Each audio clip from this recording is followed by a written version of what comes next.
chance to hear it, so let her tell it. People on the streets say Sabrina Speaks. Tune into the show, she will let you know. Tell all your friends and family.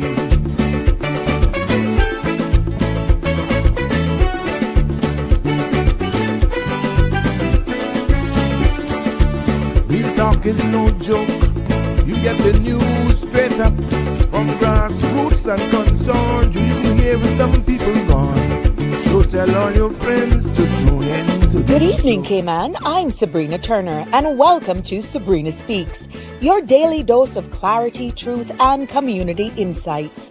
Every weekday from 5 to 6:30 p.m., we're tackling the issues that affect you, from national headlines to grassroots concerns.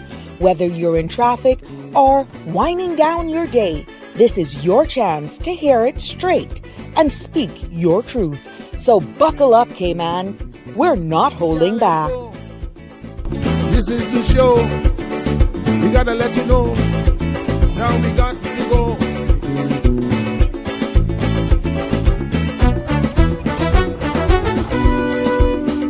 And now here's Sabrina.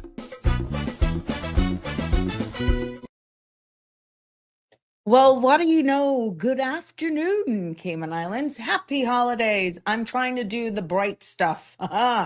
Good morning to our global family, and welcome to another episode of Sabrina Speaks. Yes, Voices of the Islands, conversations for the world, the podcast where voices rise, stories unfold, and inspiration takes center stage. I'm your host, Sabrina. How's your day been going? Good afternoon. Happy Tuesday.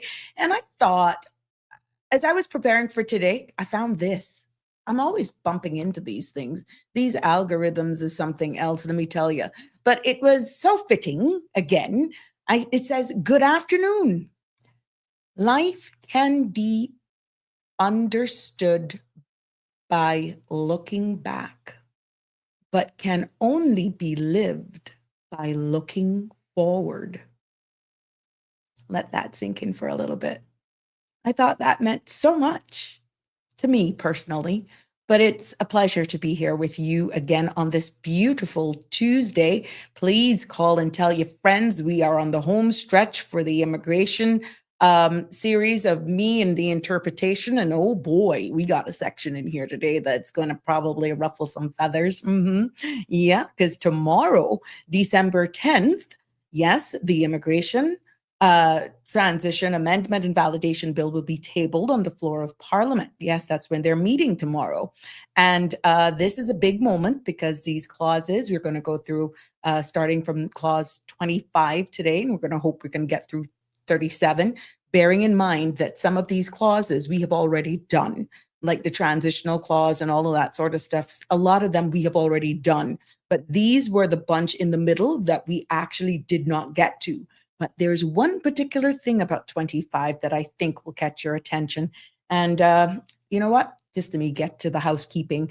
But right now, all of these clauses touch directly on how we manage residency, employment, fairness, and even a little competition. It'll all make sense. So grab a beverage, call your friend, do whatever you got to do. Top up on your credit because we need to hear back from you. We need you to participate in this discussion. Like I said, it's going to be tabled tomorrow. We still, again, I stand to be corrected. I haven't seen or heard anything about the regulations. Have you heard? What about the 15 amendments? Yeah. But also, that's not the only bill that will be tabled tomorrow or in the next sitting. The Submarine Cable Telecommunications Resilience Bill of 2025 will also be tabled. And I'll give you a quick synopsis, an overview of that as well before we get into finalizing what we call now the home stretch of our interpretation of this immigration reform. But the content you're about to hear, including any discussions or opinions from myself, guests, and participants, is intended solely for general informational and entertainment purposes. It is not a substitute for professional legal, medical, or financial advice. I encourage you to consult with a qualified professional for specific concerns. Bridge Media Limited and all its affiliates disclaim all liability for any decisions or actions taken in reliance on the information presented. 345-936-8255 is the number to call and be a part of this discussion. And don't forget to follow, like, share, and subscribe so you don't miss an episode. Every day I'm seeing the new followers. Yes, we appreciate you and thank you so, so much. We love to have you. Well, we're going to get straight to it today because it's a hard stop at 7. Yep. For more on cmrtv.com. But tonight's weather forecast, the synopsis call for light easterly winds and smooth seas, along with a chance of isolated showers are expected across the Cayman area for the next 24 hours, as a stationary front dominates the weather pattern across the Northwest Caribbean. Satellite image shows a few low-level clouds drifting over the Northwest Caribbean. And tonight's forecast calls for partly cloudy skies with cloudy spells and a 30% chance of showers. Temperatures will fall near to the low mid-70s. Winds will be easterly at 5 to 10 knots. Seas will be smooth with wave heights less than 2 feet. Tomorrow's forecast calls for partly cloudy skies with cloudy spells and a 30% chance of showers. Temperatures will rise to the upper 80s with a heat index of near 96. Winds will be easterly at 5 to 10 knots. Seas will be smooth with wave heights less than 2 feet. There's going to be a low tide at 8:38 tonight. Tomorrow, a high tide is 2:22 in the morning, a.m., and a low tide at 8:18 a.m. There's also going to be another high tide at 2:24 in the afternoon, and the next low thereafter will be at 9:43.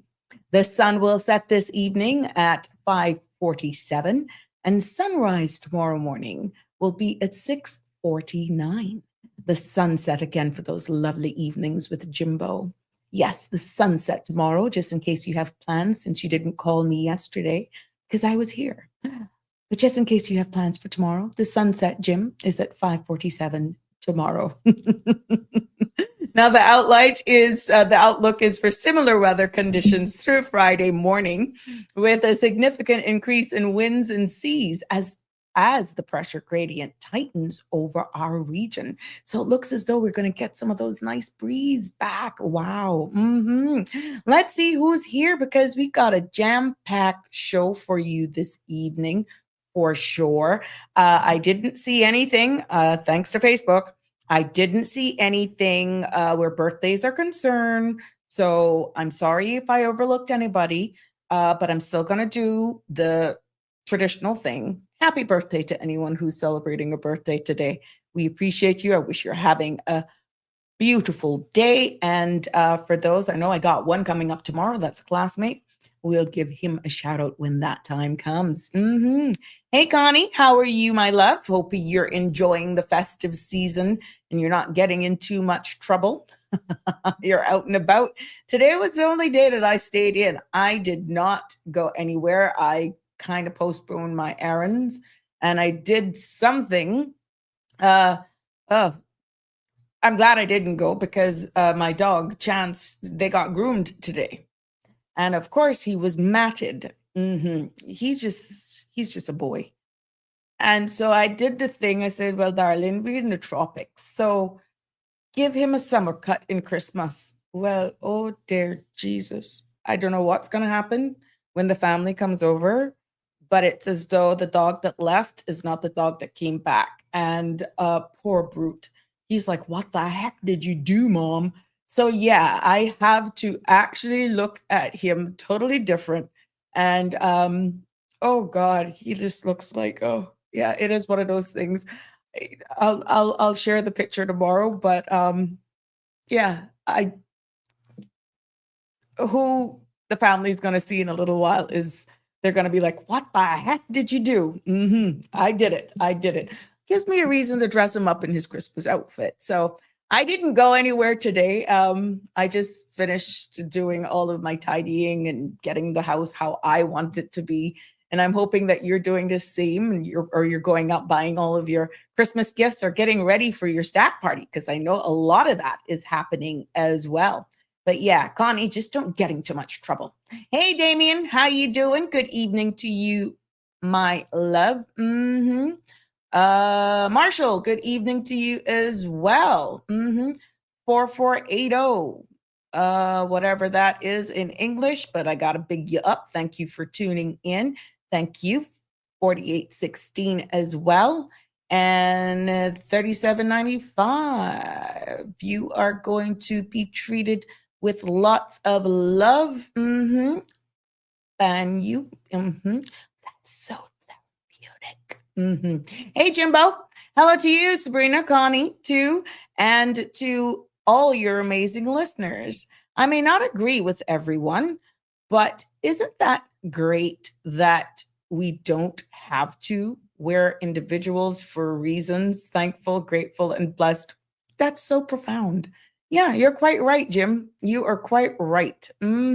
Yeah.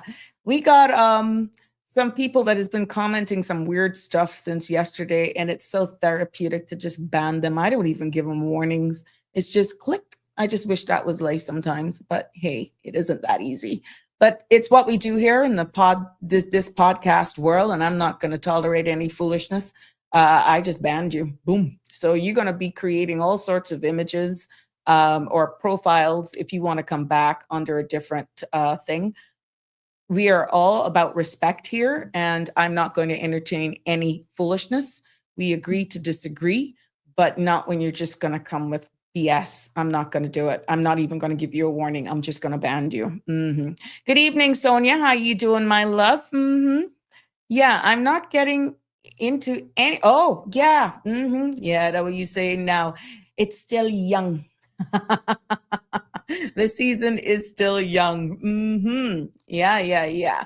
But let's get straight into it. It's amazing how time flies when you get into all of this good stuff and you're sharing all of this information. Hey, Shaka, how you doing, my love? Hope you're having a good Tuesday afternoon and looking forward to the holidays. And just for the record, I'm going to declare it today, Friday, December 19th. Let me repeat, Friday, December 19th.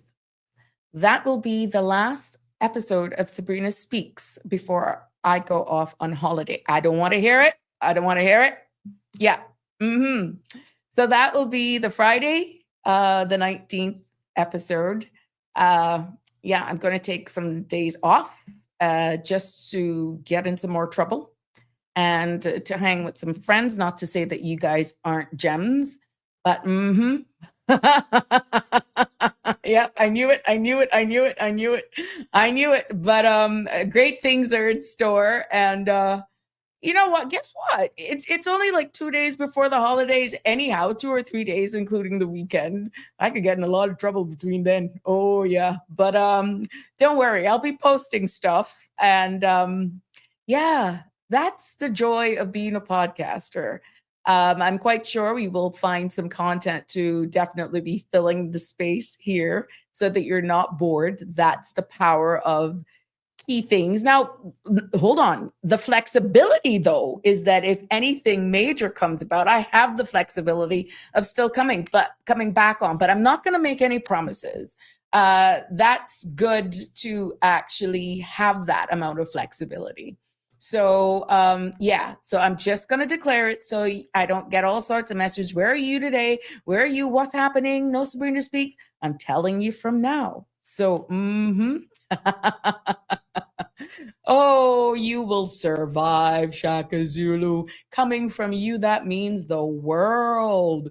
You know, I should do the last show reflection or reminiscing of the relationships that we have here and how we've grown on each other. But yeah, it's amazing. Shaka Zulu, you're the one that stands out the most. You and Jimbo and Connie, but you, Shaka Zulu, I never dreamt that we would have such a relationship.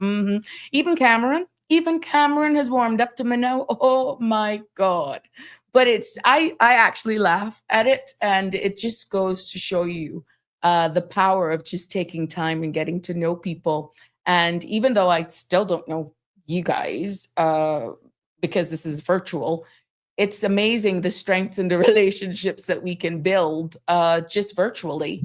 And it speaks volumes because no matter what, that's one good thing, AI versus being humans. Based on the feedback and that sort of stuff, you can see where people are like, okay, suck it up. Yeah, we were really hard on you at the beginning. But look, we're getting to know you more and more each episode. And I'm so happy for that. But that'll be interesting, doing a then versus now. But yeah, you know what? It's going to be fun no matter what. We're going to constantly be sharing information with you. And I'll be around. Trust me, I will be around. So, like, people have been seeing me in Kirk's, and even at the plant store. I into plants now. Inside, though, you're not going outside because I'm afraid of frogs. But yeah, even in the plant stores, it's good to be able to go there and you buy your different plants and your herbs and stuff. And I am finding that to be very therapeutic. And I'll tell you how they're going, getting the nice little pots. But the thing is, kudos to the guys down there at Vigoro. Oh my God, they know I'm petrified of frogs. And whenever I go to buy plants, I always or usually stay inside. They kind of picked it up why I don't go outside. I'll just tell them I want a black mint, I want this, I want that, or just look for some impatience, those pretty flowers right now, or look for nice, this fluffy. And then I'll pretend like I'm really, really busy on the inside, but they learned I don't go outside because the last time I went to buy some periwinkles, the little one, the entire bottom of one of those that they were putting in my box so that I could check out was full. The frog was so big, he took up the entire bottom of the thing. And I was like, oh, hell no. So what your girl do now is that I asked them politely, can you find a little pretty pot for me, please? And they actually take the time and they will find a little pot and they will pot these plants for me and put the little gravel in them. But that's another way to make sure ain't nothing coming in my car. The other day, I had about 5 of them check every one of those plants to make sure nothing was in there. They had the biggest laugh. But yeah, they have the patience of Job. I love you guys down there at Vigoro. And they're always so accommodating. But what an experience that is. And I go out there and literally, if you do my blood pressure, it will be elevated and you can actually see my pulse just beating. I am just so petrified of frogs. But then I like to go to choose my own flowers and my herbs and that sort of stuff. But I haven't had a good experience, to be honest. And even on the way home, even though I know they were nicely potted and not all that sort of stuff, the phobia, I literally had on the air condition and no, it was not a hot flash. I was sweating. Just wanted to get those darn things out of my car. But yeah, those are my adventures that I go on, even wreaths, anything. It is just something that I'm hoping that in time, I will actually get over this phobia, but it is getting worse. When I tell you it's getting worse. And, but yeah, so poor me, you got to have patience with Job to deal with me, but the gentlemen, the nice young men down there are so accommodating and understanding that they really do take care of me. Wakon is saying now, it's nice having you here, but media don't, yeah, but we gotta take it here. That's the good thing with podcasting. You see, Sandy is media. I'm a podcaster. The difference. Oh my goodness. Yeah. Hey, Darlene, how you doing? Ribbit. Yeah. Jim, you don't want me and you to be friends. Don't even joke with me when it comes to a frog. So if you want a divorce, just say, darling, it's over. It cannot work. But do not think you're going to be, I wouldn't suggest you do anything with a frog, Jimmy. Okay. Just don't. Just say, Sabrina, I know we tried and it's not working out. We're just on separate paths, but it's not going to work out for 2026. I'll take it just to do anything with a frog. See, I'm telling you the exit. It's good to have good fun, but I'm petrified.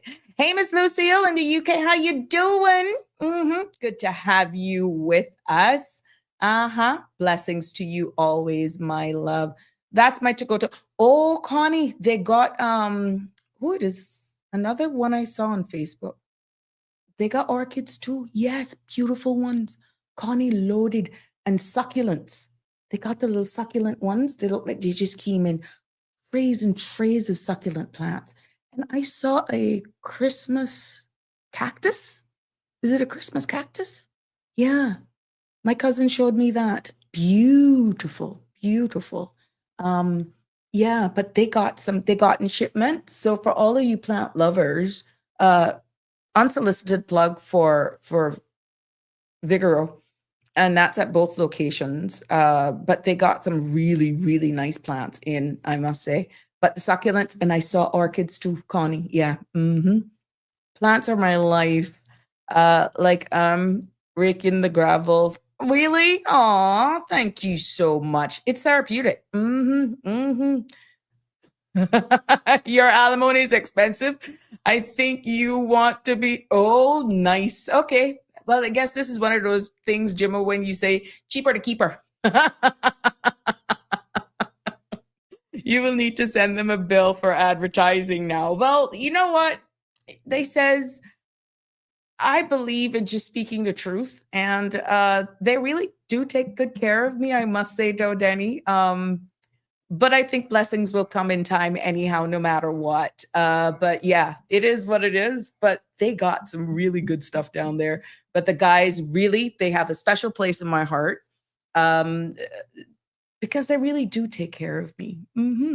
So good to have you all with us. Thank you for tuning in. 9368255 is the number to call. You know that tomorrow Parliament, the next sitting of Parliament begins. And there's two major bills. We have been pretty much dissecting as much as I can the immigration amendment, transition validation bill. And I think there was so much information on that in this space that people didn't realize, or probably not very much. I stand to be corrected. Thank you, Miss Sabrina, for promoting our shop. We always, thank you so much. Sure, all the time. I got you guys covered. It's a pleasure to deal with you guys. But yeah, I think I haven't heard very much about this this other bill that's going to be tabled tomorrow, because they're going to be tabling the ministers. That's Minister J.E. Banks is going to be tabling the submarine cable telecommunications resilience bill of 2025. And in case you missed it, this bill, and I'm just going to do it in synopsis because really our meat and potatoes is just a continuation, which for the record would be like day 6 in total of us covering the immigration amendment bill. But I thought I should just highlight this for a matter of information that this bill will be tabled tomorrow. And it focuses on strengthening and protecting undersea fiber optic cables that connect the Cayman Islands to the global internet. And pretty much it sets standards for resilience and redundancy, bearing in mind that if that fiber that is out there that's been there for a while now actually breaks, which we could have tremors, we could have just wear and tear, we could have earthquakes that could actually damage this cable. It's amazing to know that we're connected and these cables run huge under the sea, connecting us to the US in some cases. But it is sets for standards for resilience and redundancy so that if one of those cables are damaged either by storms or accidents or any other event, that our Cayman Islands remain connected through this backup system. And this piece of legislation, this bill, also recognizes that these cables are critical to our national infrastructure and understands and allows government to plan and regulate them more strategically. So that's going to be one of the things that's going to be tabled tomorrow. And when it comes to the importance, you know how we are totally, everything is digital. We're seeing where we're making and improving our systems for our very own Cayman economy that is so largely dependent on financial services. This is of key importance. It's very important. When you look even at tourism and our growing technology sectors, they all depend on uninterrupted internet access. You see what happens right here if we have a glitch. And reliable connectivity makes us even a more attractive jurisdiction to, let's say, investors, and it helps also local businesses as well compete internationally. So for you may say, well, what? I just can't keep the lights on. What about cost of living and all that sort of stuff? It isn't helping us with these heightened fees and all this stuff that government needs to make money, but really, for everyday locals, the benefits are very simple. Make one of those cables drop and you can't get little Wi-Fi or internet connection. Yeah. You will have fewer outages, more stable internet for banking and communication with your loved ones, even studying for education. And remember, our healthcare providers aren't left out of this as well. And it gives you greater peace of mind during especially the hurricane season, where we know communication is vital. So pretty much in a synopsis, in very short format, this bill is really about safeguarding our digital lifeline. It's not even a footprint in this case. It is the Cayman's digital lifeline, and that's what will be presented tomorrow, ensuring that both businesses and individuals and families and can rely on strong, resilient connections in a world where, of course, connectivity is essential. So yeah, there you have it. So looking forward for that tomorrow. I'm quite sure that may be not as heavily debated or contested. There may be a few questions, maybe not. Let's see. So at the end of the day, Europe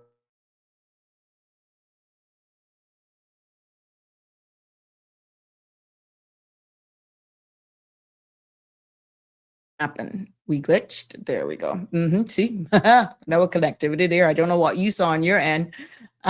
Somebody's asking, how about Starlink? Maybe they'll address that tomorrow, because we've been hearing a lot about that since Melissa in Jamaica. Yes, that and the rest got declined. So at the end of the day, let's see where that goes. But the big one, I'm quite sure on both sides of the aisle, that has been a national topic that is still really ruffling some feathers, to be honest. And I'm thinking that at the end of the day, more and more conversations that are being had about this Immigration Transition Amendment and Validation Bill of 2025, that is supposed to have been really dealing with sham marriages, protecting our Caymanians, looking at where we stand with competitiveness in the workforce, Caymanians feeling that they're being left out, that they're constantly competing.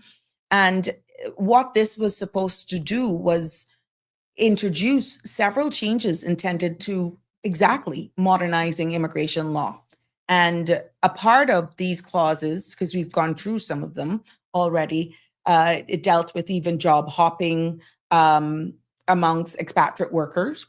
And while there are constructive proposals in the bill, please don't get us wrong, members of the public are still, and they have expressed concern that during the consultation or the town hall meetings, whatever you want to label them as, that they expressed concern that the language in the presentation needed to be more clear and had a bit more context.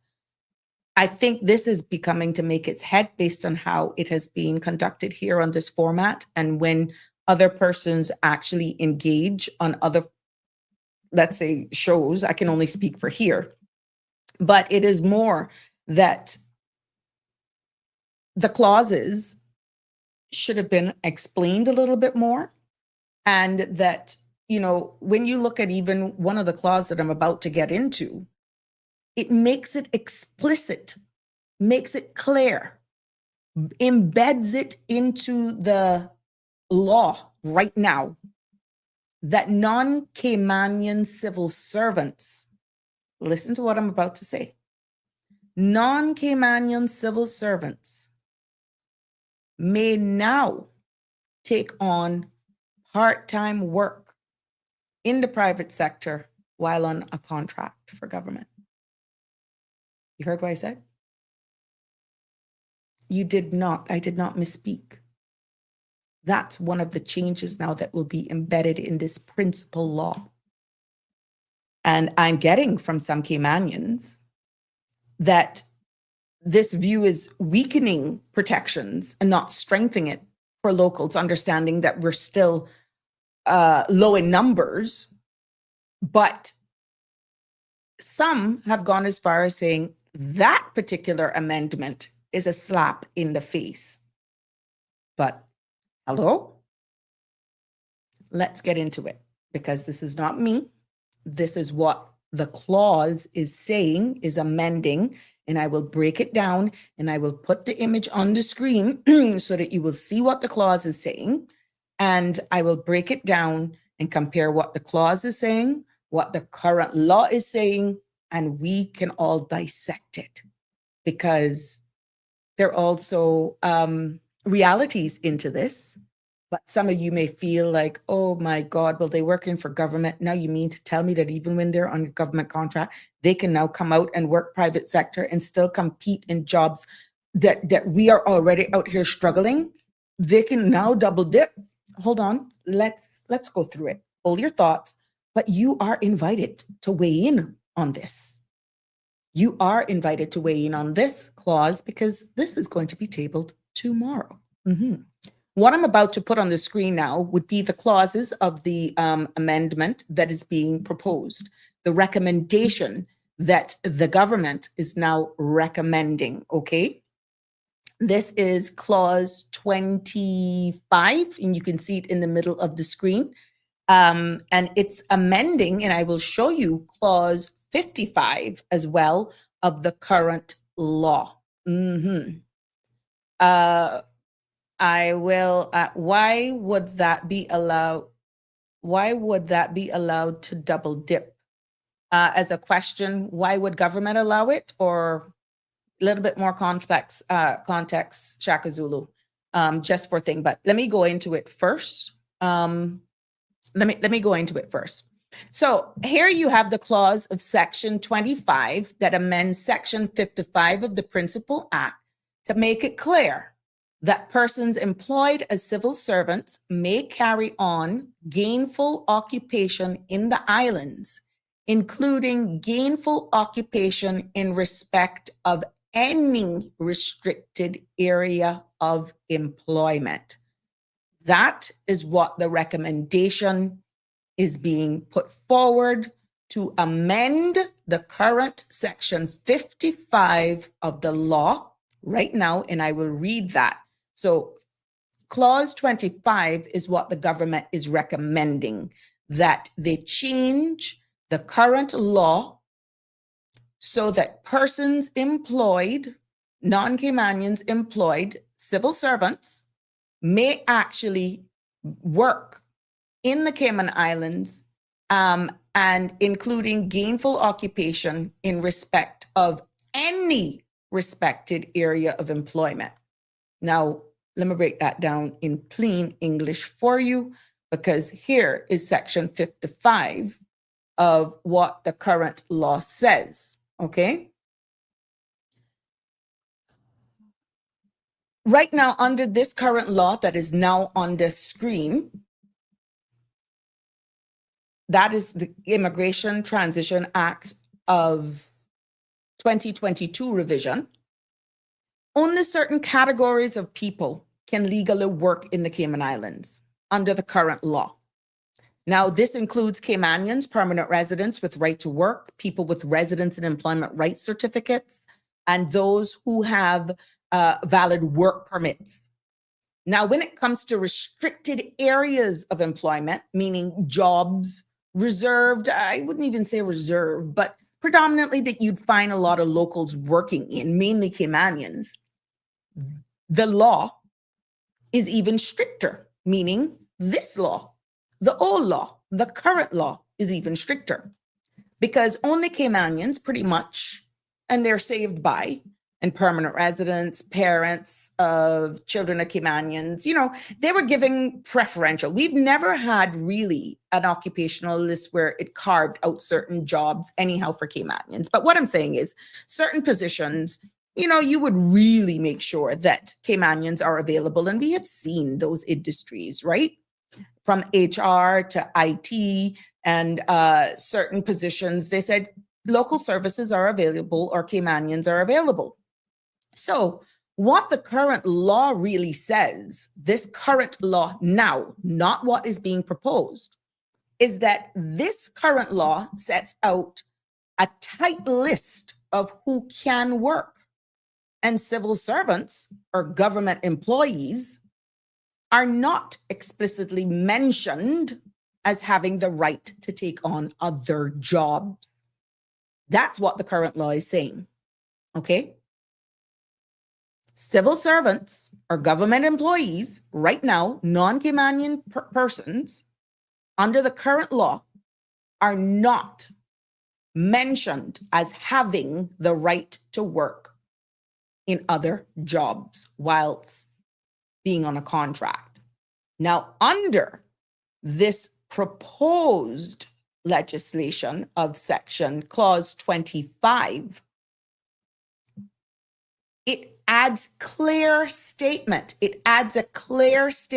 that civil servants, government employees, if passed as proposed, will be allowed to carry on gainful or paid work in the islands. Now, this includes, and I stand to be corrected, remember, we do not have the regulations, so we do not know, again, why it's important for regulations to be part and parcel with these recommendations. As presented, this includes restricted areas possibly as well that would normally have that protection net where, Caymanians are favored or Caymanian-owned businesses can supply the services, right? Which were limited and fewer other categories as well. So what we see now with the current law, civil servants are not clearly allowed to take on other jobs or work in restricted employment areas unless they fall into one of the categories that say there's an exemption or just, there is a special circumstance or an emergency, right? But with this proposed amendment, it's spelling it out that civil servants, non-Caymanians, civil servants will be permitted to work.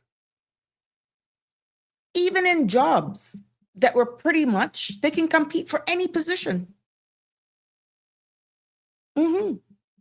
So the recommendation for this change is basically given government employees, non-Caymanian civil servants that are on contracts.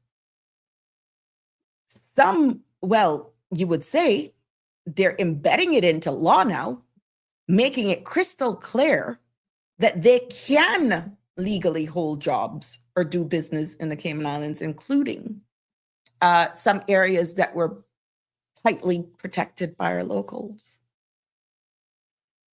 So for plain English, imagine a Caymanian teacher working in a government school. Under the current law, if that teacher wanted to take a second job, say working in the evenings restaurant, there would be no problem. Spin that now. Spin that now to the non-Caymanian. they would now, once this goes through, be able to apply. Again, the operational arm of the regulations, nobody is seeing that until I guess tomorrow or whenever no, not even tomorrow. I don't know. I can't explain it, to be honest, how this is going to actually play out. And at the end of the day, because of it wasn't being cleared as to whether or not non-Caymanian civil servants could actually work whilst on a contract, it's now being made crystal clear that there are going to be provisions in this recommendation that they can also come out and compete for a second job. It would be totally legal for that teacher as a civil servant to take a second job. Let's say if it was in a restaurant or something, whatever the second job is, they would now be able to do that. Now, some of our locals who are bold enough to speak to me are saying that here we go again. It appears more competition and restricted, more competition for them. And at least you would have thought that maybe the salaries within government, especially as a non-Caymanian, would be enough that they wouldn't also have to be able to. This is where I think the double dipping came in. Double dipping as in you're in a contract for government and now you also want to work external as well. And there's also a perception of imbalance because many Caymanians already feel that expatriates dominate many sectors and pretty much dominate work anyhow, because we agree that we do not have enough locals to fill every role. But with what is being proposed and the realities of life, allowing civil servants to legally take extra jobs could also reinforce the sense that Caymanians are being yet again pushed aside and have even less opportunities. They're already competing with non-civil servants. Now, let me just make it abundantly clear that I am doing this just based on interpretation of what is being said here as being proposed. When you compare what is being proposed by the law and what is in the law, it's correct. It was not clear. Without special permission, I guess, for a part-time job, would that mean then that they would have to get a work permit? Would they be subjected to work permit fees? All of that, all of those intricacies, details, finer tunes of how it works is what actually will be cited or should be cited in the regulations. Yeah. So at the end of the day as well, the economic impact on the flip side, the government may argue that this change helps fill gaps in the labor market that is right now only confined to civil service. They could probably have it in the back of their mind that it supports economic activity and also therefore giving civil servants more flexibility. But how are you going to be spinning the narrative? I'm just saying that you're there to protect your locals who are already feeling disenfranchised, who are already accepted the fact that they're outnumbered, when socially, Caymanians are worried that it reduces their chances yet again of securing upward jobs, or just the competition. It's just getting flooded. It's really, really getting flooded. So in layman's terms, what the amendment will do, it makes it easier for civil servants who want to earn extra income. But for Caymanians who've already feeling squeezed in their own job market at home, it could feel like another door being left open to outsiders in a space where, it's already just too much. Mhm. How this is going to be implemented now, like I said, will largely depend on the language and the process contained in the regulations. And even if it becomes a reality, I'm hoping that there will be some safeguarding measures that will probably be discussed at some point, and or policies that could pretty much balance this amendment, this change, so that Caymanians don't feel further disadvantaged by this harsh reality of a recommendation. So let's see what some of you are saying. Double dipping. Carlene, I'd be more concerned with that people employed by government find it necessary to have a second job, that the cost of living is such that their government salary is not sufficient to allow them a good work-life balance, to allow them to live, to have only one job. Allinger, that I agree with you, but that was not the impetus of what the Caymanians were asking for. They were asking for protection because right now we are outnumbered, better job opportunities, and this just doesn't say that. So it's like one thing is being said in words, and when you read and dissect the law, when you read and dissect the proposed recommendations for amendments, it's like, what are you saying? It's another door left wide open. Shaka Zulu, if the government is supposedly looking out for the generational Caymanians, why would the government allow contract workers to double dip in the job market? I figured that's where you were going, Shaq. Well, excellent question for them. I hope they can answer that tomorrow. Or whenever, because again, the importance of me doing what I am doing here with the clause is the fact that this is not me saying this. Clause 25 says it all.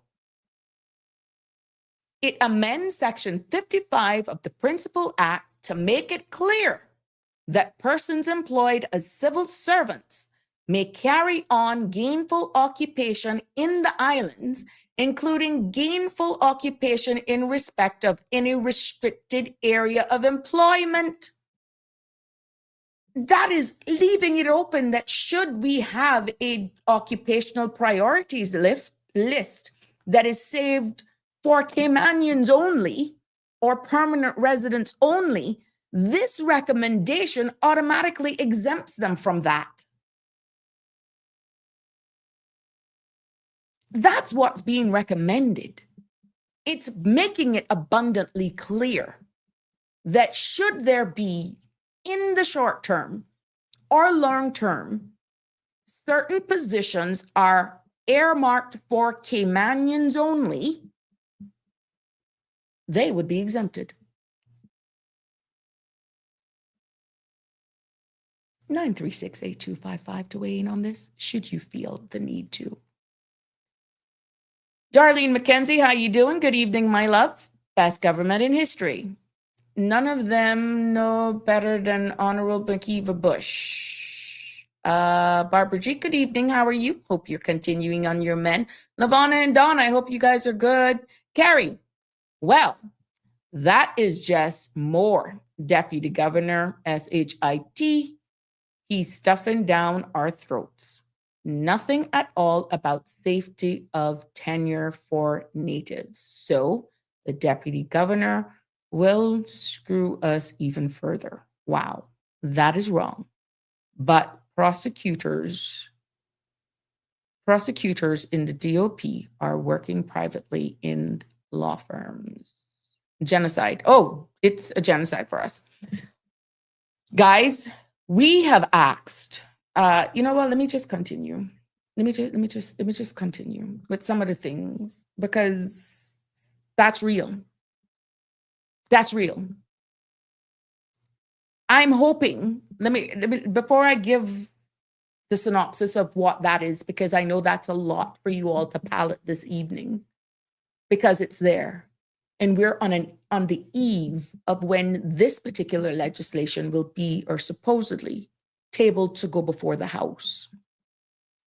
Now, I'm hoping that me highlighting these things in granular detail is not a personal opinion, it's my interpretation.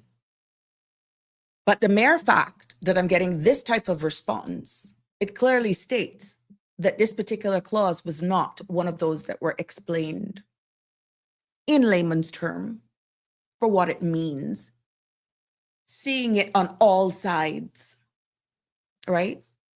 So I'm hoping that there may be some very good safeguards or policies that would create this balance that our Caymanians do not feel disenfranchised by that recommendation. Maybe they may be proposing a quota or some sort of cap system that we already know that there are going to be term limits and all that sort of stuff, right? But this whole thing, how much will there be a cap or a quota on how many civil servants, especially, well, of course you would have the expatriates. How much would be allowed to take on second jobs in restricted areas? Should there be a national occupational list that is reserved, let's say, for Caymanians, right? Because if that is indeed the case, this would possibly prevent the job market from being flooded and keep space for reserved Caymanians. We already know that there are almost 4,500. I stand to be corrected, but there's over 4,000 civil servants. This does not include statutory authorities, right? Can you imagine?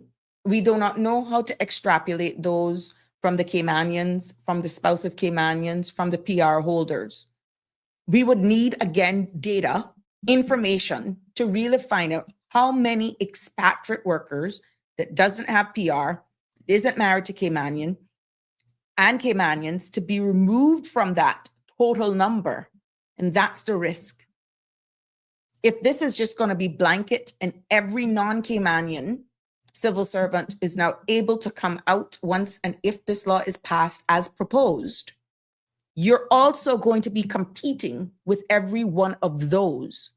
Bearing in mind, the Honorable Minister said that come January of 2026, there's going to be over 40,000 work permits and counting. He didn't include the non-Caymanian civil servants that are going to also be competing. Yeah. He's not, that wasn't included.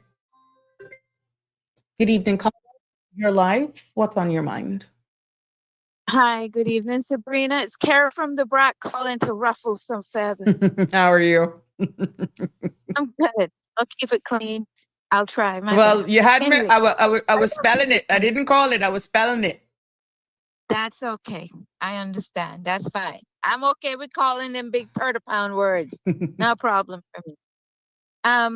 My point of all of this is we have been allowing that to happen in the civil service for quite some time. It's not to benefit anybody but the individual who's on that government contract, because we don't get no value for money from that situation.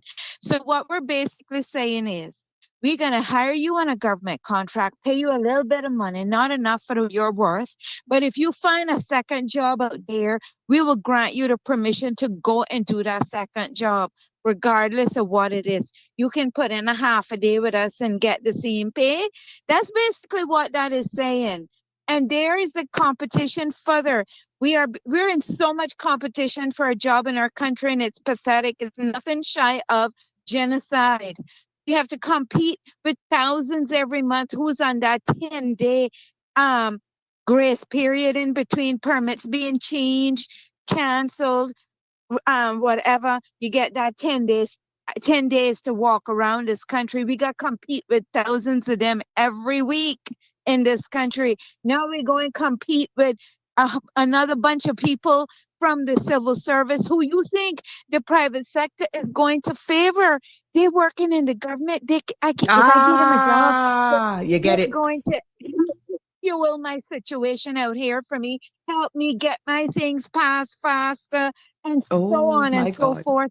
We're oppressing the micro business owners out here who are how many hundreds have they closed down in the last 3 years? The DCI refused to keep an account of or produce. I've asked for it now for one. They don't even know. That is the other issue, Sabrina. Hmm? We are being grotesquely out sold in our own country like slaves. We are not getting value for money from our employees in the administrative government. And now we're going to hand out an additional um, extension of our good graces to more people who have absolutely nothing but a contract with us that should be a 1 year contract, not 4 or 5 years like most of them are now. 1 year. If you don't prove yourself in that time, you're gone. Simple. Let's start finding a Caymanian that can take this job. We are not doing anything to roll out the red carpet for our people. In fact, what we've rolled out for our people is nothing but hell and nails and barbed wire, while everybody else get a red carpet glistening with diamonds. We are the most oppressed in this country. We have a governor who's sitting out there right now drinking tea and watching sunset on 7 Mile Beach. Then hear what's going on, because my sources tell me she listens to all the shows as much as she can. So she's hearing your show right now. And I want her to notice, Your Excellency, you need to deal with what's going on in this country. It's genocide. And you don't want that to go down in history, because we can blow this word up in this country starting tomorrow and prove to the world that the entire administrative government run by the deputy governor and approved and fully supported by the attorney general has inflicted also not just homelessness in a minority on this country, but now a genocide. Hear me? When you can allow people, you're overseeing your civil service, but people are stealing our money by the hundreds of thousands for multiple years and nobody see those red flags. What does that tell me? We have no clue, Sabrina, when we take these people to court, if any of this money was ever recovered from them. We do not know. Nobody tells us this. Who is the watchdog for the money of the country? And even the people of the country. We thought the NCFC was going to be our watchdog. What is going on? Why are we allowing these things to go to Parliament and be argued, rolling out red carpets for every other nationality but our own citizens? This is absolute genocide.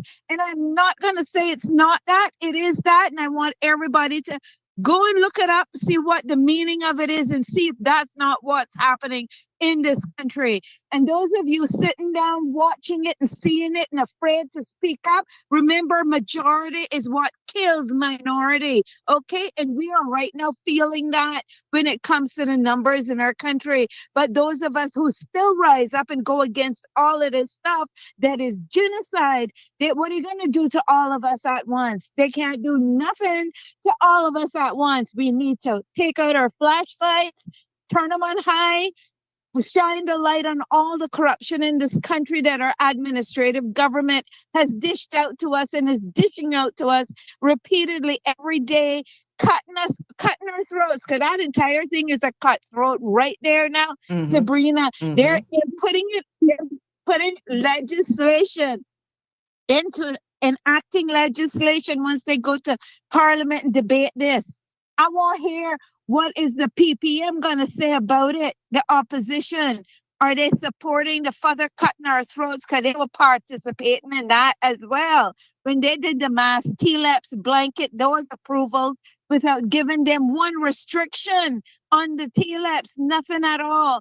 So let's hear what they're going to say to allow that to go through. They might as well put us all up against a fucking wall, excuse my French, and shoot us and get rid of us out of our own country, since I don't want the fucking country and take us over. Carrie, Sorry. please keep it clean. I'm Keep it sorry. clean.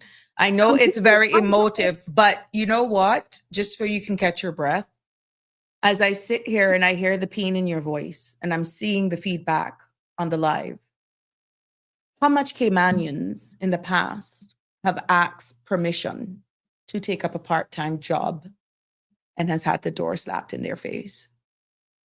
And now we're going to embed this in law that even allow them to go into areas that, let's say, futuristic. We have certain occupations or industries that is only for Caymanians. How this is worded, they would be exempted from that. Exactly. Exactly. Is that fair to us? Is that even that is the subtle genocide that's been occurring for a very long time, and governments of the past knew it, just didn't want to bother to address it. We put the NCFC in power now, and we're hoping they would have addressed it, but it looks like somebody has addressed it for them other than they did. I mean, this is not right. No, This but what I'm absolutely saying not is right at all. how can you be running persons saying don't come here if you're not going to employ Caymanians, and be the same one to deliver a piece of legislation that pretty much keeps the door open? It's not making Exactly. sense. It's one of two things, or they didn't read.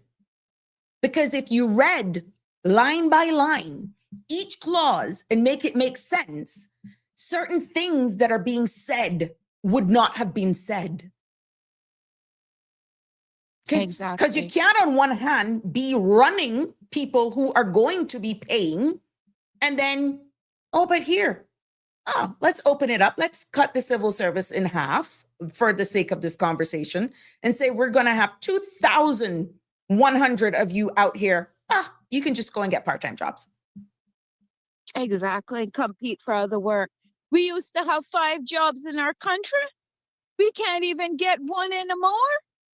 What does that say about the lies that have been fed to us all these years on the platforms when they get out there promising us the world and never delivered any of it? Mm-hmm. I'm not going to be too critical yet of the NCFC, but if this is what you're bringing, and I was waiting for somebody to bring it, if this is what you're bringing, then you're not basically doing what you said you were going to do, and that was to protect us and put us to the top of the pinnacle of this country, the native citizens of this country. And we're not talking about status holders. We're talking about the real generational Caymanians. What happened to them? If you don't talk like me and you have an accent like us, you ain't a generational real Caymanian. You are one that came here and got your papers from long ago. Some of you try to imitate us, but I don't get that. I'm telling you, I don't get that spot we're trying out of me. Mm-hmm. But in fact, we have a system that is failing us miserably. Now we're going to add more clauses to the act that's going to further fail us. What is that saying about it? There's no protection there for us at all. I'm sorry, we do not allow that. I don't care. The civil service people are working there to get benefits, a lot of benefits as a civil servant, and they want now to come and compete out here with us for the little part-time work. No, that's not fair. Why are we not getting those part-time jobs? I was just treated with the most unfairness possible that you can think about for a little job up here working in the library, Sabrina. Mm-hmm. You can't, but you don't want to know what they did to me, but it's okay. I understand that I'm blacklisted by the Cayman Islands government because I raise issues about all the plethora of money they've stolen from me, all the stuff they've done to me, and don't bother to care. And nobody's doing their jobs in the departments, and I highlight it and bring it out and show you all the genocide that's going on, and nobody is addressing it. And what? I get blacklisted. I must starve in my own country, a daughter of the soil. What does that say about you, Deputy Governor, and the Cayman Islands government? What is that saying about all of you? You're nothing but a bunch of jokers, wasting our money, lying to us, and a bunch of them are stealing our money as well, as was shown today, how much $138,000 can buy you in car washes with fake invoices and purchase orders. Nobody is keeping a check of what's going on with our money either. We are a total righteous mess. And the deputy governor is one of them that created this mess for us. And he can deny it all he wants. Just take a look at that man in the position he's in. Look at the power he has and tell me if he can't change things for the better for our country, for our people. But he don't want to, because he know that when we see that he is not who he really is, then of course, what? We get ousted by him, we get blacklisted by him, we get called every name in the book by him and treated like this, because he pushed for this, Sabrina. He offers people talking it. He pushed for this to ensure that people in the civil service on contracts with the government got to take on other jobs in private sector if they wanted to, while still holding their government job. And that should only be allowed to native citizens of this country. Not even status holders should get that right. But that's how I feel. What do you say? Like what do you say to the cabinet ministers that are there for the voice of the people, which is what I am saying does not make sense? Somebody who is there fighting for Caymanians and saying they're going to close the door did not read this piece of legislation. Because if they had read and understood what that particular clause is saying, they wouldn't have uttered certain statements. Exactly. Clearly, Michael has not been briefed on what they actually did to the legislation process. I'm going to give him the benefit of the doubt that he is unaware. And I'm hoping he's listening so he can go now and make himself aware and ensure that what it comes to the House is really what is in favor of the native citizens of this country, the Caymanians of this country, and not in favor of everyone else. That is unfair to us because we have been giving them favor since 2003 with the mass status grant. And what have we gotten from that? A plethora of bull crap thrown at us because we are Caymanian. In a minute we open our mouth, now you hear our accent, we are hated on, despised, called bitter, called this, called whatever, and you had to fly into my country to make a better life for yours. You not see me up in yours, causing yours in a disgrace or any disdain to any of your people in your country, but you and mine doing that and wanting citizenship and all the rights like I have. No, it can't happen. If we don't get that change, we're going to have a civil war. That's all there is to it. But what if it's a case where, again, devil's advocate, and this is just for conversational purposes, right? At the end of the day, what if it is a case where they're saying, well, we're just making it clear in the law, which is exactly one of the angles that I was coming from, because it's already happening anyhow by special circumstance. But okay, fine. If it is even already being done, Carrie, the mere fact that this particular clause is amending it to have the doors wide open, even in restricted areas, is not by any means a select few. This is why I'm hoping that the regulations will have some safeguards and policies that may probably have a cap or a quota and priority, let's say hiring rules, and that there will be some monitoring and reporting. I don't know. And even limiting the types of jobs and for the duration as well. Because you can't just leave it open unless you give the flip side of what you're going to do or say what methods and processes you're going to put in place that gives Caymanian safeguards. Right now, I'm being presented with no context, no regulations, obviously never explained properly. Guess what? This is the feedback you're getting. Yeah. And you're not going to like the feedback in 2029 either if it don't fix it. That need to come back and fix and remove and taken out and not allowed unless you're a native citizen. I'm sick of these status holders getting all these privileges in this country and they don't deserve it. The majority of them do not like us, don't care about us, and they're the one created that stigmatism around us that we lay there because they wanted to make sure they paved the way for their family members to also join them here and get the jobs that they considered us and condemned us in as being lazy. And that's unfair to us. That's genocide. And nobody is addressing that. And I'm really very, very upset right? You know, I don't know if I should say I'm upset because it's not like it's not a surprise. I knew it. I told people, I said, when I see it enshrined in law, the protection, then I will agree they have done a But Carrie, fantastic job. we But have done this not enshrined. our best with trying to dissect this. Remember, I told you I had no intentions of doing it. Allow them to do their job, right? But then there was a public call. Sabrina, just do it. Sabrina, just do it. Yeah. Break it down in layman's terms. All I'm doing is delivering. They had these beautiful road shows or whatever you want to call them. How come I'm not hearing these in any one of the talk shows that they presented? Because it was a sales pitch and not a consultation. Exactly what Danny was alluding to. And this is why the space was created to hear back from you. And I'm only presenting it. I'm giving it to you food for thought. And look at what we have unearthed. Exactly. So And it's not fair to the people of this country who went out there on the 30th of April and voted for protection for the native Caymanian citizens. We got no protection in this amendment to the law. None at all. None. You got your deputy governor out there supporting all of his civil servants on contracts. He should not be doing that. That is just very, very biased and prejudice, if you want to call it that, against his own people. If that's what he wants, then everybody who ever came in that applies for a government job should be given one. That's Okay. all I'm saying. I tell you what, if they don't hurry up and give me one, I gotta take them to court for it. There we And go. I gotta get legal aid to represent me. Aye.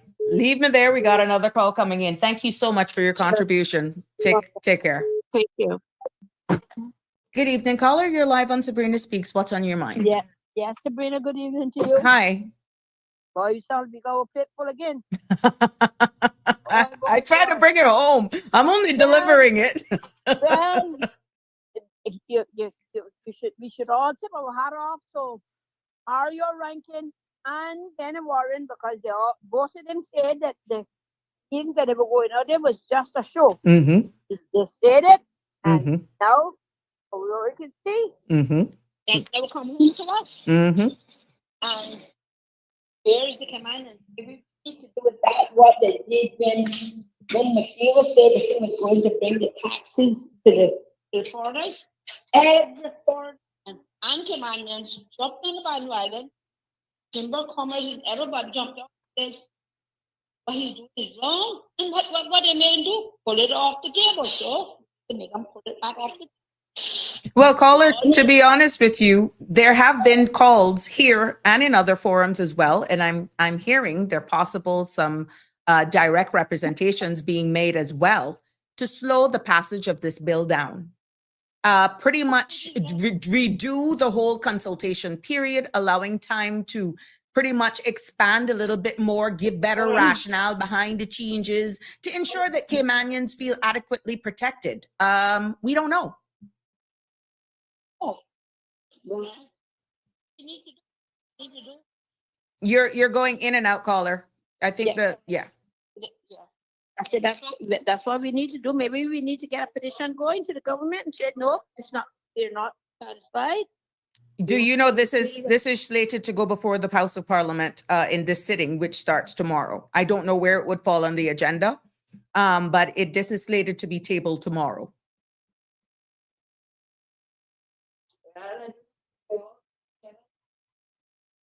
And stand up, the tickets, whatever. Mm-hmm. There you go. I can only deliver it. It's Yeah, up for okay. us.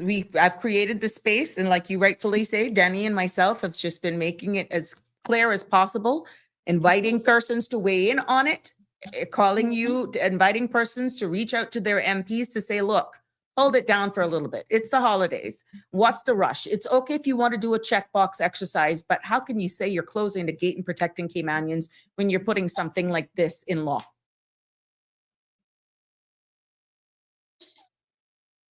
You close the gate and see the horse outside. That's for us. That's us. Yeah. Yeah, I know. Another one for us again. There we go. Thank you. Thank you Okay, for your no problem. contribution. Yeah, keep listening in. Yes, there you have it. I mean, ladies and gentlemen, to all of our viewers, you're invited to give me your feedback on this. And let me just read some of the comments here. Shaka Zulu said, for example, an immigration contracted expat employee going to work for a private employer that pursues the expat to provide insider information, confidential data, etc. Shaka Zulu, yep, that is a risk. That is a risk. Not saying that they can't even talk now, but it even is more of a risk now. If this actually goes through, you just have to hope that the person is not going to do that. Yeah. Shaka Zulu also says, I see that double dipping as a security, you see it as a security issue amongst other conflicts of interest. Well said there. What happens when an expat judge takes a job with a private firm and is exposed to judicial pressure from the private sector employer? Now, you see where I'm telling you there are more questions than answers, and we are flying blind because we have no regulations. But even with regulations, how this is worded, it clearly, clause 25 says, including gainful occupation in respect of any restricted area of employment. That was deliberately put in there that would actually exempt persons should there be any occupations or jobs reserved exclusively for natives or permanent residents or PR holders or spouse of Caymanians, that once you are a civil servant, you could still apply. What's your thoughts? 936-8255 is the number to call. I'd love to get you to weigh in on this one because this is something that is recommended. And when you look at what is recommended, for whatever reason, because we don't have full context of what the current law is saying now, that gave us more protection than what is being proposed. Good evening, caller. Welcome to Sabrina Speaks. What's on your mind? Well, first of all, good evening, Sabrina, and good evening to the listeners and the callers especially. Look, maybe you should have had, the way they have like Black History Month or Cancer Month or something. Mm-hmm. I think you should have had like an immigration month. Just to talk about that alone. You would have had more than enough. Oh God, yeah. And that's why I'm going off grid from the 19th. but you are doing quite well racing towards that month, But you know, Sabrina, but it is a good thing. Seriously, it's a good thing that you are highlighting these things because not everybody reads them in detail, and even those who try to read them, it is very hard for them to understand. So they will rely on somebody like you, who, with all your background in immigration as a former minister and everything else, to be able to bring it to a show and talk about it. So it's very good that you are doing that. Now, the provision that you read, I haven't read it myself, but from the way it sounds, it appears like they are doing the opposite of what they are supposed to be doing. You get it. You get it. You get it. They are doing the opposite. And the way I see this is as follows. I try to see it in like in a broader context of accountability in government, right? Because I don't see how a government can come in and act the way they are acting. Let's go back into history, to the last 22 years. How did government decide in 2003, 2004 to give mass grants? There are two stories. One story is, well, some people went to the British government and the governor to say, well, we've been in Cayman such a long time and we can't get PR, we can't get status. And the British government leaned on the Cayman government. That's one story. The other story is, well, actually, it was as Cayman was approaching 2003, which is the 500th year since Cayman was discovered. Mhm. They wanted to celebrate it in some way. Now, I don't know how true that is, but if it is true, it is one of the most foolish ways to celebrate the discovery of your country, by starting the process of giving it away. Okay, you are saying, oh yeah, Cayman was discovered 500 years ago. Let us celebrate it, and now let us give status to people, some of whom had been in Cayman only 4 years, didn't even qualify for PR. Some people were, I understand, even one person was in jail, and so on and so forth. And then after that is done, then what happened? They announced that they were going to introduce rollover in government. Mr. McCarthy, then Chief Secretary, sent out a circular. Weeks later, we found it was withdrawn. Why was it withdrawn? I don't know. And now, 20 years later, it has come back, and they want to introduce rollover in government after the horse really has just about bolted, about right? 15 years, 16 years, because we're at the end of a year now. It's about 16 years, going into 16 years. Yeah, about there, right? And then try to look at also what they have done over time. The PPM came in after the mass grants, and they condemned the mass grants. They really got elected principally on their condemnation of the mass grants. And then they came in as well. They gave their own little mass grants when they said, oh, you guys for TLEPs, who we had said that you can't apply for PR because you have signed a document to say you won't apply for PR. Now that you are in your 6th or 7th year, we will not implement that policy, and then you apply for PR. I watched the debate in the House. There were some MPs who said, well, this is also like a mini-mass grant. And then they amended the Regulation 6 of the immigration regulations, the one which said that when you apply for a work permit, you should give a succession plan. You shall give a succession plan, yes. And then they amended it to say may. Okay, why did they do that? They were just still, again, trying to undercut the Caymanians. And then you look at the way a lot of the ministers were talking coming to the last election. Many ministers didn't want to talk about it. There were some good ministers in government who really, I think, really wanted reform. But the majority did not. The majority, when they went on radio, they were just being forced to say, hey, look, why don't you do something about immigration? Then they would say, well, yeah, they would give a feeble response to that.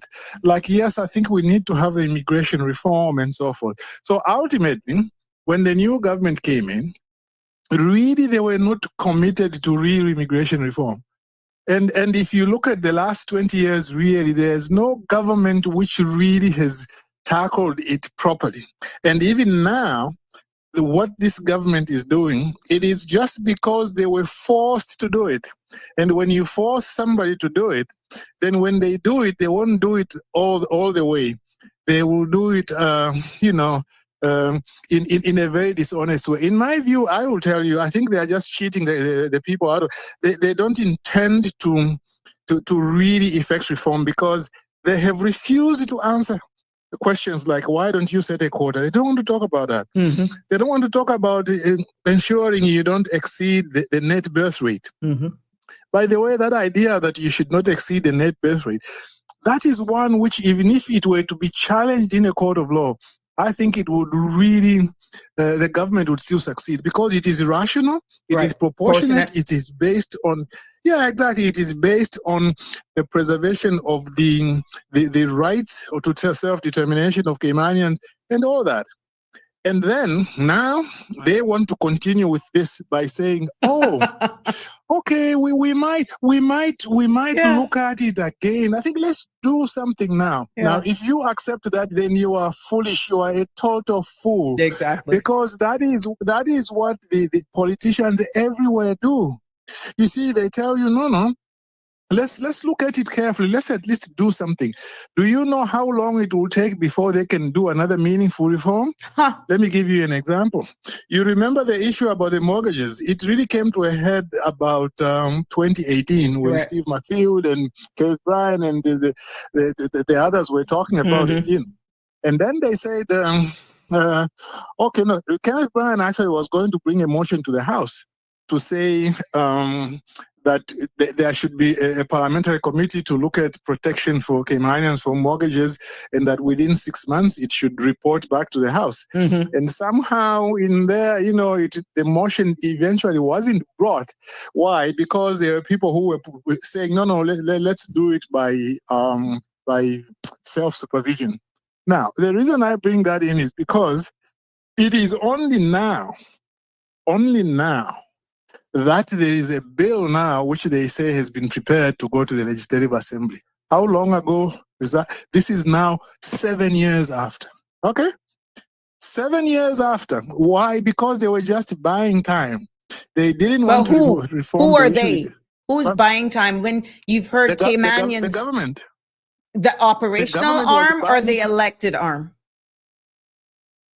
To me, it is the elected arm, because if the elected arm wanted it to be done, it was going to be done. But bearing in mind, and you've worked there were a lot of things, putting on my former hat, that I wanted to get done. Yeah.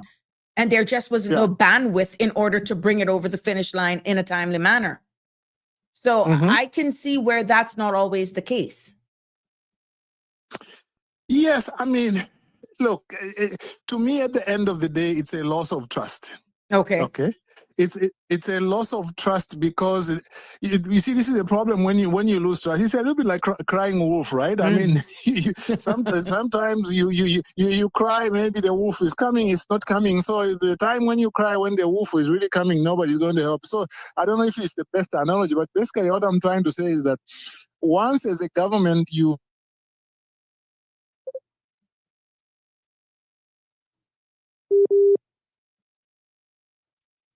Caller? Yeah, I think he's gonna have to call back.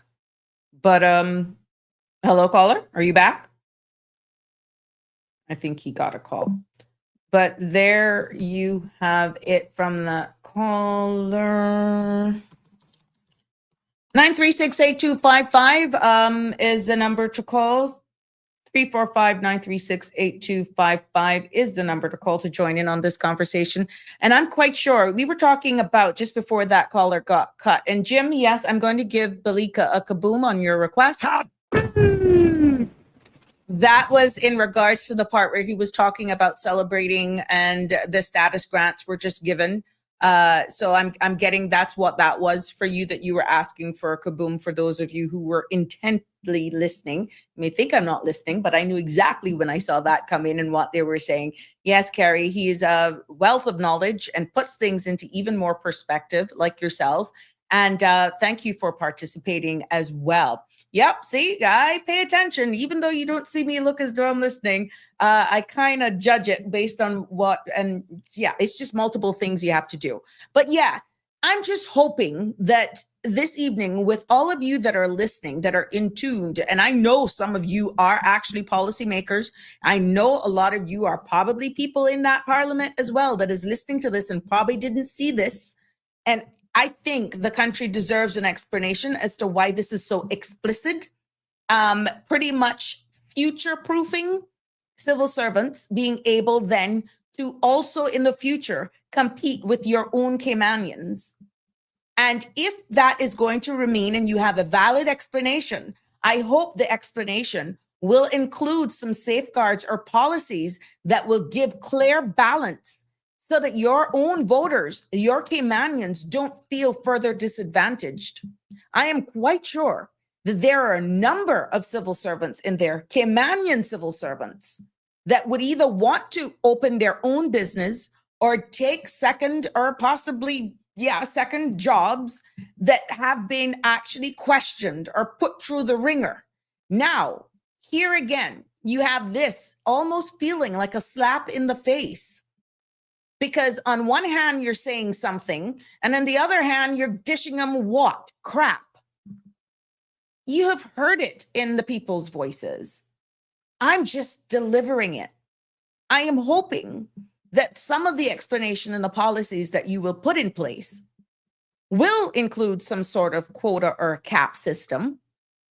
It will probably have some priority of hiring rules, and that at least make it clear and be honest about it, that there will be restricted categories of side hustle that, you know, that they would not be able to do. And, you know, frontline jobs, we don't know. But the bigger thing that's afoot here that came about in one of the comments is confidentiality. Confidentiality, conflicts of interest. This is sounding loud. Are they going to be certain persons holding certain contracts that are not supposed to work with certain organizations? How can you do that? Will they then be able to, will they have to apply for a work permit? How would that work? Or because you're already a civil servant, that you don't have to go through the work permit process. You just need permission from government. More than likely, I think that it would be wise that they would be still subjected to a work permit that would be processed like any other work permit and is entitled to be rejected, refused. And it isn't given as any exceptional circumstances because it's somebody who's already legal and ordinarily resident, AKA a contracted civil servant.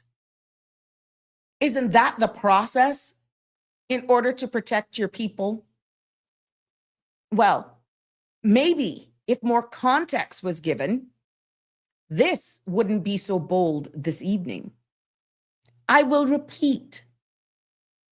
People have asked for this to slow down, for more context, for more rationale behind some of these changes, you know, but we have taken the line that has been emphasized by the elected arm, that the reform is designed to balance stability for one, employers, with fairness for workers.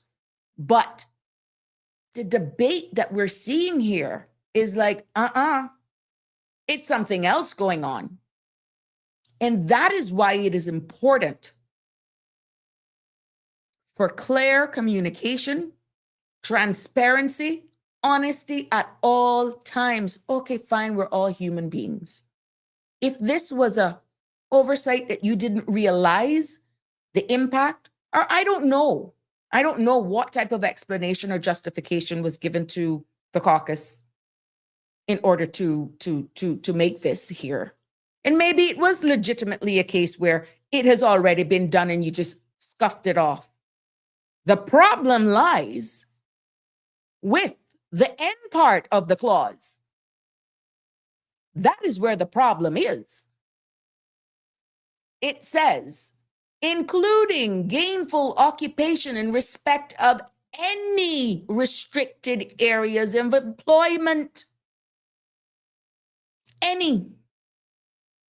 You know how powerful that word is when it comes to us Caymanians really trying to find our place? Yeah. It says any.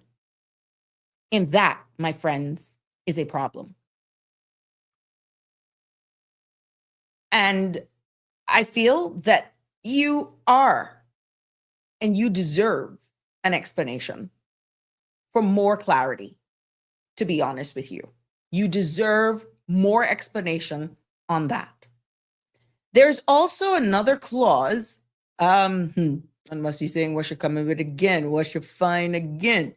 Section 26. Now, that clause says, 26 amends Section 58 of the Principal Act to make mandatory for prospective employers, unless exempted by Cabinet, the board or director of work, A, to pay a prescribed non-refundable fee to register a vacancy to which an application for a work permit relates, for the vacancy to be posted on an electronic portal established and managed by WORC for a period of 21 days before the submission of the application. The application in this case is a work permit. And B, advertise the vacancy to which the application relates in a local newspaper or other prescribed media for a period of 21 days before the submission of the application. Again, application here is the work permit. The clause also amends Section 58 of the Principal Act to provide that among the matters that are to be taken into account in respect of an application for the grant or renewal of a work permit is whether the resources or the proposed salary of the worker are able to support the worker, and if applicable, the worker's spouse or civil partner.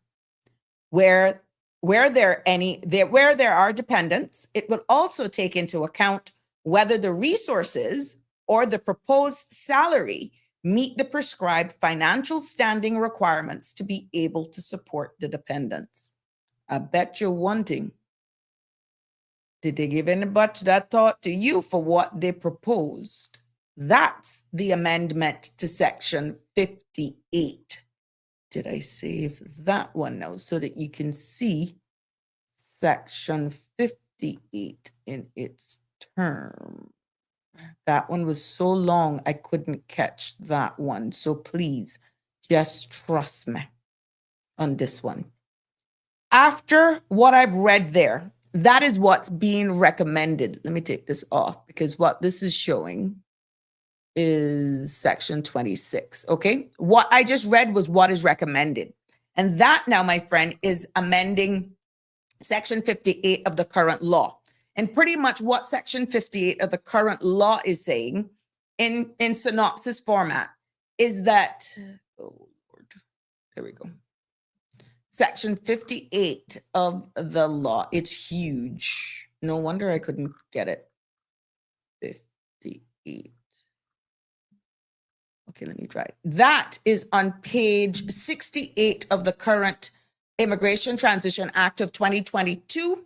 It starts on page 68 and goes into 69, and it says consideration of a work permit for the work permit board, etc. And it has about 1, 2, 3, 5. It has 6 different subsections. Okay, so for a matter of time, just let me tell you what the current law says based on what now is being recommended, right? And it's pretty much easy. Section 58 says that employers must now, and you already know this pretty much because it has been spoken to publicly, that should they really need to employ someone from outside, meaning an expat, not a Caymanian, they must post the job on WORC's electronic portal for 14 days before applying for a work permit. This is what the current law is saying. This current law is also saying that they must also advertise in a newspaper, but it's optional, okay? Once you post on WORC, you don't have to advertise in a newspaper. When reviewing a work permit application, the board also takes into consideration things like the worker's qualification, their health, their reputation, whether or not, again, the salary is enough to support the worker and their family, whether Caymanians are being trained for similar roles. This current law also says that the protection of Caymanian interest and whether or not Caymanians or residents could fill the role. The other part of the current law also says that there are also penalties if any employer hides information and a material fact that a Caymanian applied for the job and wasn't successful, right? That's what the current law is saying. Now, what the proposed amendment is saying, let me go back there. What this proposed amendment is saying is what here that I have here in Section 26. The proposed amendment is saying now that employers must now pay a non-refundable fee to register the vacancy. I stand to be corrected. We still need the regulations. It's also saying that the job must be posted on this WORC portal for 21 days instead of 14. It also is saying that advertisement in a local newspaper or other approved media is now mandatory. It is no longer an option. So in addition to posting it on a WORC portal, Caymanian employers listening up, it's mandatory for you to also post it in a local newspaper or other approved media. And also what is being recommended is when considering a work permit, the board must specifically check whether or not the salary resources are enough to support not just the worker, but also their spouse or civil partner. And also what is being proposed, if the workers has dependents, whether or not the salary meets a set of financial standard to support them. You all may hear me grunting every time I read some of this thing, and I'm in pain. Have anybody really done a financial assessment on Caymanians to find out if their salary is sufficient to meet their needs? Caymanian? Are you seeing the amount of emphasis that is being put here? You can't get a cola, but are you seeing what's being embedded here? When last have you actually had the real conversation to say, look, we have heard stories here on this space that says there are civil servants working in a position for 17 years and never one day outside a COLA have been uplifted. Let me continue. In plain language, what is being proposed is longer advertising periods. And they're also now mandating newspaper advertisements. Employers can't skip the advertising in any local media or any other approved sources what's being proposed. What this is actually doing for more employers, it's adding yet again for Caymanian-owned businesses. I know it's used as a deterrent, but you've already established, it has already been established that we do not have enough locals to fill every role, right? But what it's actually doing, how are you going to deter when you're actually adding on another expense yet again that you must pay a fee to register the vacancy as well? There's also going to be stricter financial checks. And, we're hoping then that work permit applications will be judged more carefully on whether the worker's salary can realistically support their family. Now, really and truly, what does this mean in practice? Let's look at it from both sides. Caymanian, and let's say Caymanian employer, okay? For the Caymanians, and again, 345-936-8255 is the number to call to join in on this live discussion. I would love to get your feedback. It's not just me. This is on the eve of this bill going to Parliament, possibly in the sitting that starts tomorrow. Where this bill falls on the agenda, I don't know, okay? Just for those of you just joining us. For the Caymanians, you may see this process as being more visibility for job openings, okay? Since ads must now run for longer periods of times in newspaper and other approved advertising sites. What are they? It also, from a Caymanian's perspective, possibly seeing a better chance of them applying before a permit is granted to an expatriate or a civil servant who is also now in the competition line. And from the perspective of employers, all this is signaling more paperwork, more cost yet again, and longer waiting times before they can hire someone to fill that gap. We're just looking at it from the employer's perspective. I'm not going to be lopsided. I'm just delivering facts. And for the foreigners, especially if they're in an environment or with unscrupulous employers, it's harder possibly to get a work permit and offer high enough salary to support their dependents. Okay. And that's what it can mean.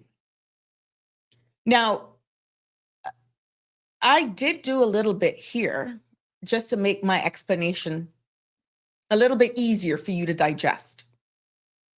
Okay, let's look at both sides.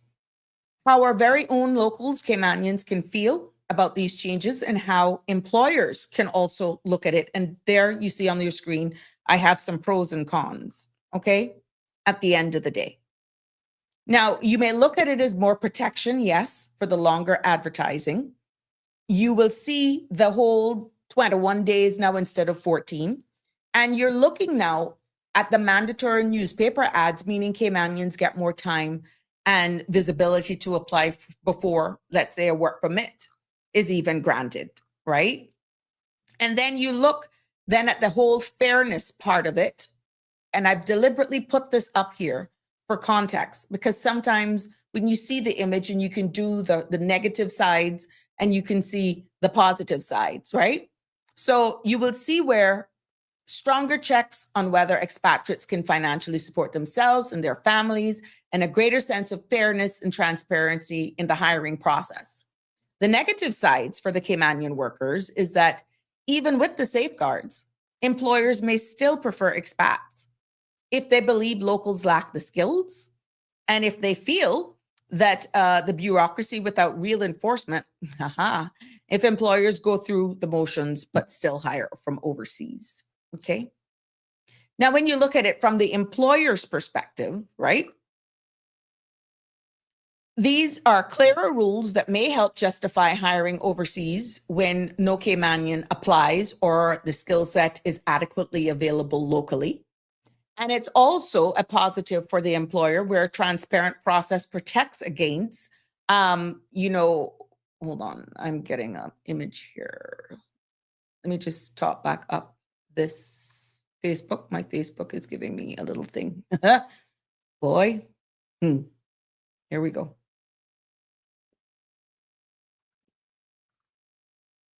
Let me add it back. There we go. Facebook, you may have gone down. We're back. We're back. We know we hitting a nerve when it goes down. That always happens when we get hot topics. Interesting. Anyhow, you can see where, where was I? Even lost my trend.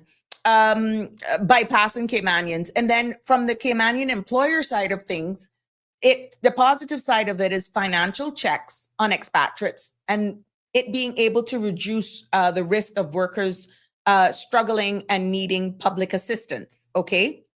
Now, at the end of the day, the negative side from an employer is that we're seeing definitely longer delays of 21 days plus the mandatory ads. And that, my friends, can slow down urgent hiring.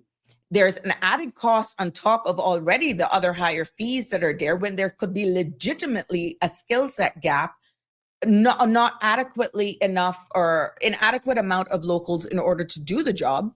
And then there's a non-refundable fee plus the advertising expenses. And then there's also the risk of losing skilled overseas candidates they still may not be willing to wait or for the processing time. So here we go from the employer perspective that there's now more paperwork and compliance burden, especially on those micro and small businesses, right? So that's it. So in summary, what this particular section is saying, my dear friends, is that yes, the amendment has stronger protection, more time, visibility, and stricter checks to ensure that, our locals get the first-hand choice, but employers see it or can see it as here we go again. But yet, none of this was going to impact locals. None of it was going to impact, that broad statement. And when you dissect it and you really look at it clearly, you're seeing something else is being said.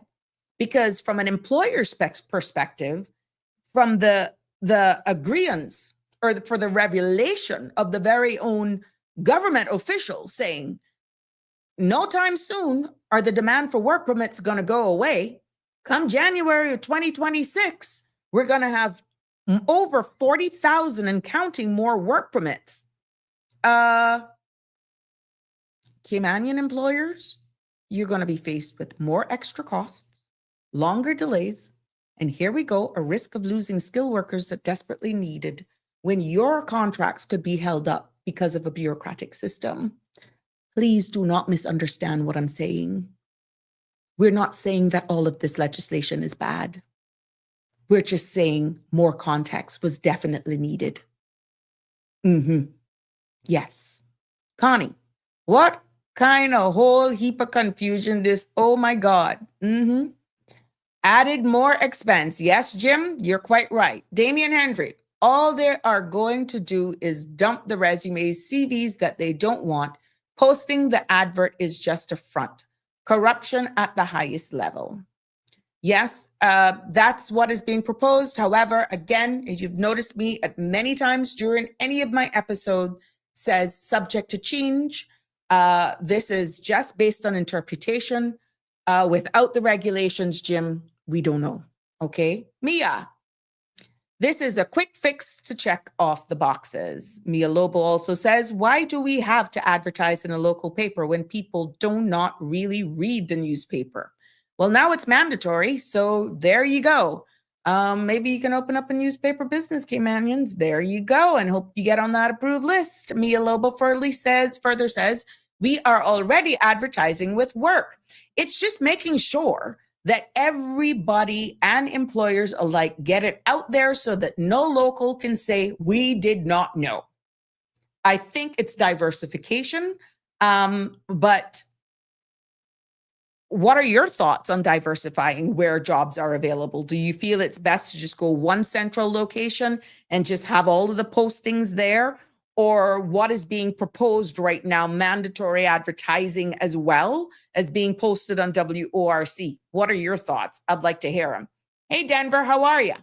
Kudos to Mr. Michael Miles and team for tightening up the rules and regulations. Much needed until we can solve the many issues we have undermining Caymanians in the workforce. Thank you for that contribution, Denver. Always good to have you commenting. It's all about balance here. Connie, I am tired already. So we need to register, then pay to advertise, pay government fees. Sounds like, of course, this will be clarified, I'm quite sure, in maybe some more of their PR stuff that they will be doing. I don't know. We just have to wait and see, Connie Bonnie. Mia, yes, good, but it will affect the small mom and pop businesses and add costs, blah, blah, blah, all because our government want a check off box before they sit down and do proper evaluation for all affected. Again, thank you. Tartarian says, if they are not looking at the net birth rate, what is the basis for granting status? Just for working in Cayman status seems like slave workers' compensation.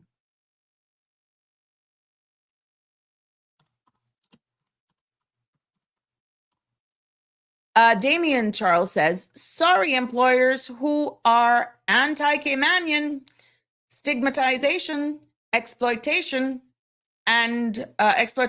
all and had over 30 plus years to hire and promote Caymanians and stop abusing immigration system. There you go, Damien.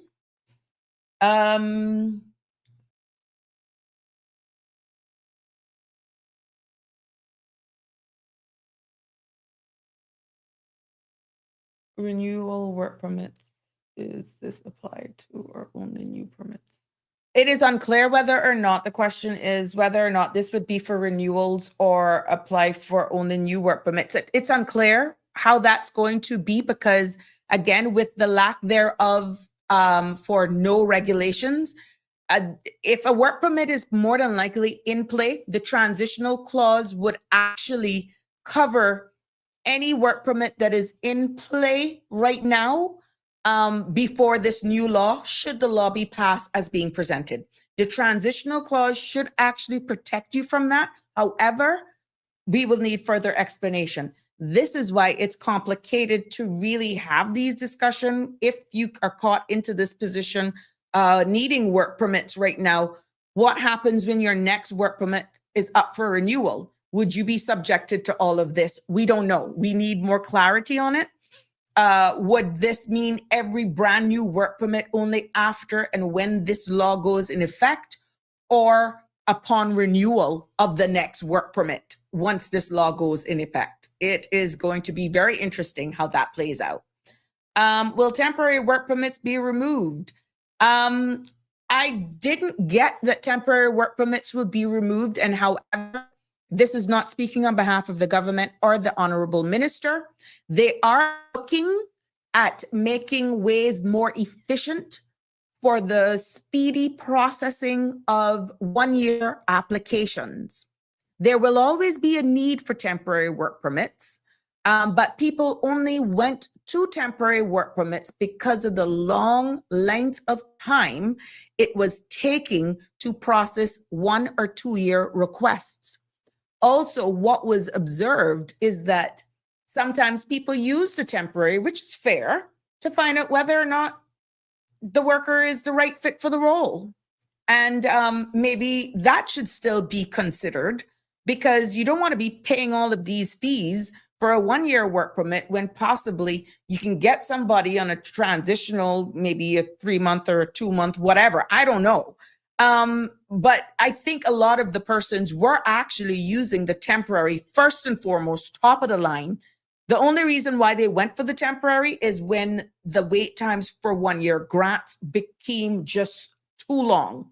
And then it was quicker for you to do a temporary work permit fee and do the express. You get the answer quicker. Now they're trying to streamline the process, making sure applications are completed, making sure that all the necessary due diligence is done. They're not anticipating on taking any incomplete applications whatsoever, is what I've been hearing, in order to expedite the process. Many times as well, applications have been received incomplete, improper completion of application forms, probably needing more supporting contracts or justification in a cover letter that would slow down the process.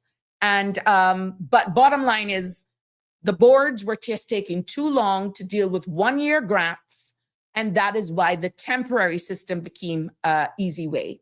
I see where they have amended things now, or some of the suggestions, if not already implemented, medicals, HIV, VDRL testing now from the get-go, which is long overdue. And so there are some good things about this, but the transitional clause, when this law goes into effect, what will impact work permits, whether or not a work permit that's in play right now will be impacted by all of this when you come to renew. Let's leave it for the experts to actually say, and hopefully we'll get some light on that tomorrow or in the coming days. Tartarian, when speaking of skilled workers, no disrespect to the hotel industry, but I see no great skills needed in that industry. What is upcoming is mostly hotel. I'm quite sure people will not see that wrong, Tartarian. Tartarian also says, there is a need to cap the hotel industry. We don't need more hotels. Well, we heard that, of course, there's one GT that's coming on. There's the one across from HSBC, Marin's Plaza. There's another one, I think Mandarin is coming. There's another one somewhere, I think in Peace Bay. And I'm just quoting what the minister is saying. So, and plus there are other stuff that's going on as well that we're seeing. Oh my God, it's 6:58. That we're seeing where, there are going to be additional needs for persons to be able to fill these roles. Damian Charles, I get many resumes from expats here on the island and overseas, and I must say, they all job hop. I've seen some every 6 months. If a Caymanian showed that on a resume, it's held against them or not even considered. Some of these employers will find the smallest issues as an excuse. If you go to an interview, it's made harder for a Caymanian. Someone from overseas is already being picked or to be renewed. That's why the gatekeepers, the enforcers, these boards and councils need to really be on their game, to be honest with you. And sometimes they really need to call the Caymanians that are declared on the application forms that weren't successful, call them to find out if they really got an interview. I have real cases where Caymanians have said that they were not interviewed, but yet something else was actually communicated to immigration. Ladies and gentlemen, I'm going to do a hard stop there. We will pick this up tomorrow, but this is the eve of this bill going to Parliament tomorrow. It's 7:00. Love you lots. Please join me tomorrow as we finish this up, and we got to hold them accountable. We got to hold them accountable. It was a pleasure. Time caught up on me. It was a pleasure bringing you another episode of Sabrina Speaks. Until tomorrow, God bless. Take care. That's a wrap for today's edition of Sabrina Speaks. Thank you for tuning in and for being part of the conversation.